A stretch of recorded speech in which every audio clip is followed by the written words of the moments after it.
నమస్తే, welcome to 99 TV. నేను జ్యోతి. Updates చూద్దాం.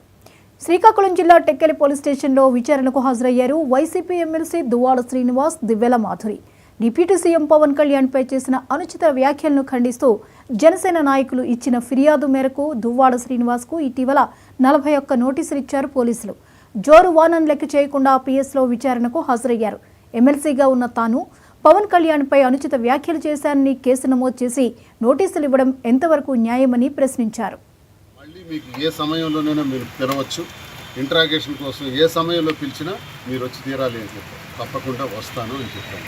అది ఈరోజు జరిగినటువంటి పోలీస్ స్టేషన్లో నాకు పిలిచి వారి ఇంట్రాగేషన్లో నాతో ఆడినటువంటి మాటలని మరి ప్రజలందరూ కూడా నేను తెలియజేస్తున్నాను. ఏది ఏమైనా సరే ఇది కక్ష సాధింపు చర్యల కోసం ఇలా 2 ఏళ్ల క్రితం జరిగినటువంటి ఒక ఆరోపణ, నేను ఇచ్చినటువంటి స్టేట్మెంట్, ఆ స్టేట్మెంట్కి ఇప్పుడు కేసు కట్టడం. నేను లా చేశాను, లా స్టూడెంట్ని.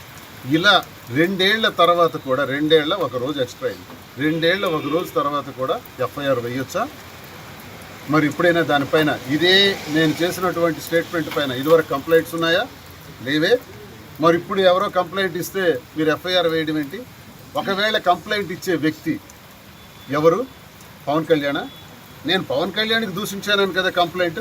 మరి పవన్ కళ్యాణ్ కంప్లైంట్ ఇవ్వలేదే. మరి ఎవరో కిరణ్ కుమార్ అంట. ఆ కిరణ్కి కంప్లైంట్కి సంబంధం ఏంటి? అసలు నాకు కిరణ్కి సంబంధం ఏంటి? చట్టం ఎటుపోతుంది? ఏంటి కేసులు? అంటే సాక్షాత్తు ఒక ఎమ్మెల్సీగా ఉన్న నన్ను, ప్రజాప్రతినిధిగా ఉన్న నన్ను, వైఎస్ఆర్ కాంగ్రెస్ పార్టీకి చెందినటువంటి వ్యక్తులు అని నన్ను తెచ్చి స్టేషన్లో పెడితే, నన్ను తెచ్చి నా పైన కేసులు కడితే నేను భయపడిపోతాను. తద్వారా క్యాడర్ అంతా కూడా వైఎస్ఆర్ కాంగ్రెస్ పార్టీ నాయకులు, కార్యకర్తలందరూ చెల్లాచెదరైపోతారు, భయపడిపోతారు.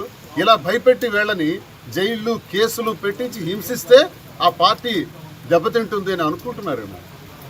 నేను ఈరోజు తెలియజేస్తున్నాను, ఒకసారి కాదు 1000 సార్లు రమ్మన్న స్టేషన్కి వస్తాను.